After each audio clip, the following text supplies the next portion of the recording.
जय श्री कृष्णा। राधे राधे दोस्तों, आप सभी पर भगवान विष्णु माँ लक्ष्मी की कृपा सदैव बनी रहे। आज की वीडियो में हम जानेंगे कि जिन भी भक्तों ने सफला एकादशी का व्रत किया है तो उन्हें व्रत का पारण किस समय करना चाहिए, पारण का शुभ मुहूर्त क्या रहेगा, एकादशी का पारण किस प्रकार से करना चाहिए, क्या खाकर व्रत का पारण करना चाहिए और पारण की संपूर्ण विधि क्या रहेगी। क्योंकि एकादशी के व्रत में जितना महत्व एकादशी के व्रत का होता है उतना ही महत्व एकादशी के व्रत के पारण का भी होता है। यदि अपने पारण को सही शुभ मुहूर्त में नहीं किया जाए तो आपको व्रत का जो है पूरा फल प्राप्त नहीं होता है। सफला एकादशी का व्रत करने से जीवन में सकारात्मक ऊर्जा का संचार होता है। इस व्रत को करने से परिवार में सुख शांति और समृद्धि आती है। एकादशी का व्रत करने से सभी पापों का नाश होता है और मोक्ष की प्राप्ति होती है। सफला एकादशी का व्रत करने से सभी कार्यों में सफलता प्राप्त होती है। जैसे कि आप लोग इसका नाम जानते हैं कि सफला एकादशी यानी आपको सभी कामों में सफलता प्रदान करने वाली एकादशी। तो इस एकादशी का व्रत जो भी भक्त करते हैं उन्हें पूर्ण रूप से फल तभी प्राप्त होता है जब आप व्रत का पारण पूरे सही विधि अनुसार करें। तो आपको आज की वीडियो में व्रत पारण की पूरी संपूर्ण विधि प्राप्त होने वाली है, तो वीडियो को पूरा जरूर देखिएगा। तो सफला एकादशी का व्रत रखने वाले भक्तों को पूरे दिन व्रत रखकर रात्रि में जागरण अवश्य करना चाहिए। कहते हैं ऐसा करने से भगवान विष्णु की विशेष कृपा प्राप्त होती है। तो एकादशी का पारण जो है वो द्वादशी तिथि में ही कर लेना चाहिए। द्वादशी तिथि समाप्त होने से पहले एकादशी के व्रत का पारण करना अनिवार्य है। तो एकादशी तिथि जो है वो प्रारंभ हो रही है 25 दिसंबर बुधवार रात्रि 10:30 से और एकादशी तिथि समाप्त हो रही है 26 दिसंबर गुरुवार मध्य रात्रि 12:44 पर, यानी कि 27 की सुबह 12:44 पर एकादशी तिथि समाप्त हो जाएगी। और उसके बाद जो है द्वादशी तिथि लग जाएगी 12:45 से, यानी कि 26 दिसंबर गुरुवार मध्य रात्रि 12:45 से द्वादशी तिथि आरंभ हो जाएगी और द्वादशी तिथि समाप्त होगी 28 दिसंबर शनिवार सुबह 2:26 तक। तो 2:26 पर 28 को सुबह समाप्त हो जाएगी, यानी कि 27 दिसंबर को पूरे दिन द्वादशी तिथि रहेगी। तो द्वादशी तिथि में ही व्रत का पारण करना चाहिए। और 26 दिसंबर को जो है व्रत किया गया है सफला एकादशी का गुरुवार के दिन, तो इसका व्रत अगले दिन आपको इस व्रत का पारण करना है 27 दिसंबर दिन शुक्रवार को। और द्वादशी तिथि लगते ही हरिवासर का समय भी शुरू हो जाता है। हरिवासर का समय जब तक समाप्त नहीं हो जाता है तब तक व्रत का पारण नहीं करना चाहिए, क्योंकि हरिवासर में यदि व्रत का पारण किया जाता है तो आपका व्रत खंडित माना जाता है, वो पूरा नहीं माना जाता है। तो हरिवासर के समय में व्रत का पारण ना करें। जब हरिवासर का समय समाप्त हो जाए तभी व्रत का पारण करना चाहिए। तो आइए अब जान लेते हैं 27 तारीख के मुहूर्त के बारे में। तो 27 को सूर्योदय सुबह 7:10 पर होगा, सूर्यास्त शाम 5:45 पर, ब्रह्म मुहूर्त सुबह 5:34 से लेकर 6:22 तक रहेगा। प्रातः काल का पूजा मुहूर्त सुबह 5:50 से 7:12 तक का रहेगा। अभिजीत मुहूर्त दोपहर 12:06 से 12:49 तक रहेगा। राहु काल सुबह 10:30 से दोपहर 12 बजे तक का रहेगा। तो ये है 27 दिसंबर शुक्रवार के शुभ मुहूर्त।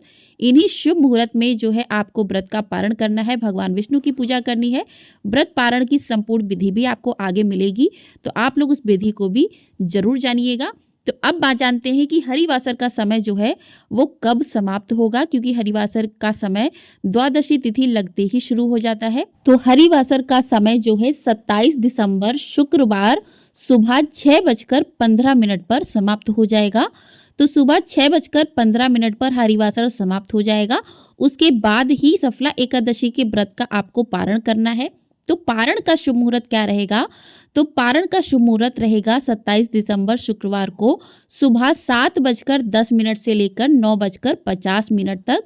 तो इसी समय में ही आपको अपने व्रत का पारण करना है।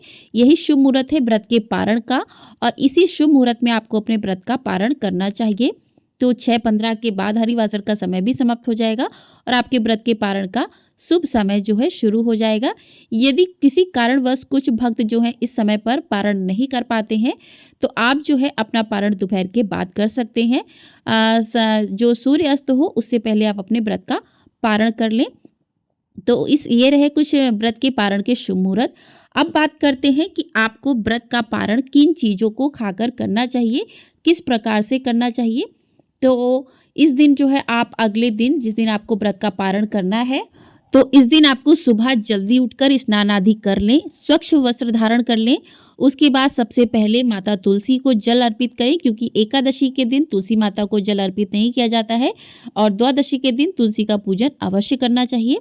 तो तुलसी माता को जल अर्पित करें, परिक्रमा करें और आप जो है तुलसी माता की कथा भी सुन सकते हैं। कथा आपको हमारे चैनल पर मिल जाएगी, तो आप लोग तुलसी माता की कथा सुन सकते हैं, तुलसी माता का पूजन करें।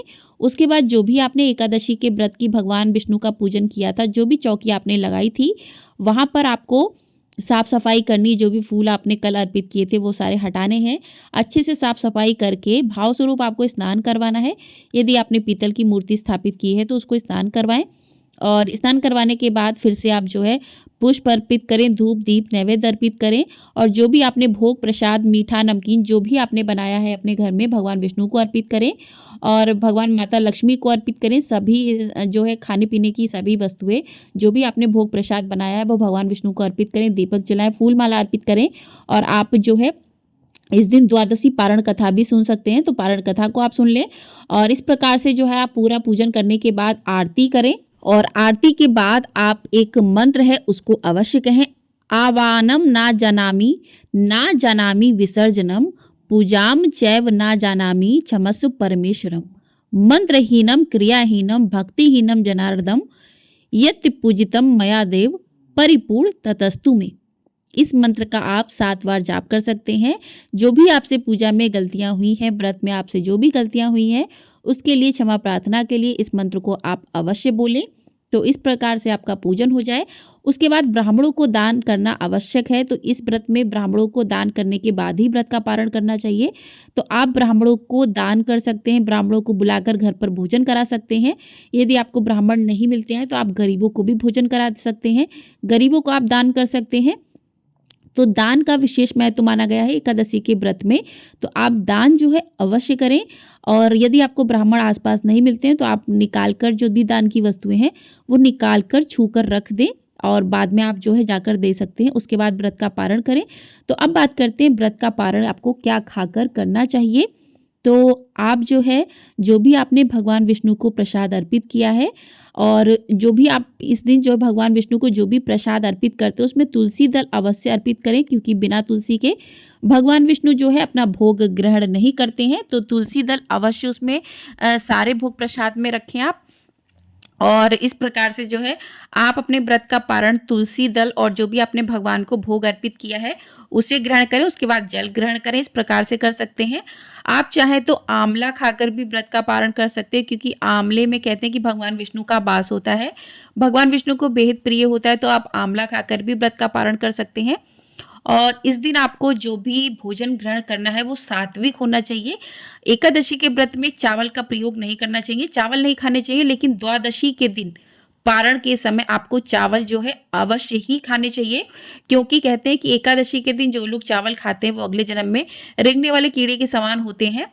लेकिन द्वादशी के दिन चावल जरूर खाने चाहिए और इस दिन आप भगवान विष्णु को जो है चावलों का, पीले चावल मीठे चावल का भोग लगा सकते हैं, बहुत ही शुभ माना जाता है। आप खीर का भी भोग लगा सकते हैं और आप उसको खा सकते हैं। तो इस प्रकार से आपको द्वादशी के दिन चावल अवश्य ग्रहण करने चाहिए। और जो है आप इस दिन जो भी भोग मतलब जो भी खाना खाएं, जो भी भोजन खाएं, तो उसमें प्याज लहसुन ना हो। कुछ लोग क्या करते हैं कि आज तो पारण हो गया है, पारण कर लिया है तो कुछ भी खा सकते हैं, तो ऐसा नहीं होता है। व्रत का पारण भी बहुत ही सात्विकता के साथ किया जाता है। तो जो भी आप भोजन अपने लिए बनाएं, भगवान विष्णु को अर्पित करें, फिर उस भोजन को आप ग्रहण कर सकते हैं। तो उसमें लहसुन प्याज नहीं होना चाहिए, कोई भी मीट मछली जैसी चीज़ नहीं होनी चाहिए। एकदम सात्विक तरीके से आपको अपने व्रत का पारण करना चाहिए। और इस प्रकार से आपका एकादशी का व्रत जो है पूरा माना जाता है। यदि आप व्रत के पारण को सही विधि से करते हैं, सही ढंग से करते हैं, तभी आपका एकादशी का व्रत जो है पूरा माना जाता है। तो आपको यदि ये वीडियो पसंद आई है तो वीडियो को लाइक शेयर, चैनल को सब्सक्राइब जरूर कर दीजिएगा। आपको हमारे चैनल पर इसी प्रकार की जानकारी दी जाती है। तो ये वीडियो पसंद आई हो तो ढेर सारा अपना प्यार जरूर दीजिएगा और कमेंट बॉक्स में श्री लक्ष्मी नारायण की जय अवश्य लिखिएगा। और आप जो है सफला एकादशी की कुछ लोग व्रत कथा सुनते हैं, तो आप अगर उस कथा को सुनना चाहते हैं तो वो हमारे चैनल पर है, तो आप उसको भी व्रत के पारण वाले दिन सुन सकते हैं। और इस वीडियो को यहीं पर करते हैं समाप्त। मिलते हैं अगली वीडियो में, तब तक के लिए जय श्री कृष्णा, राधे राधे दोस्तों।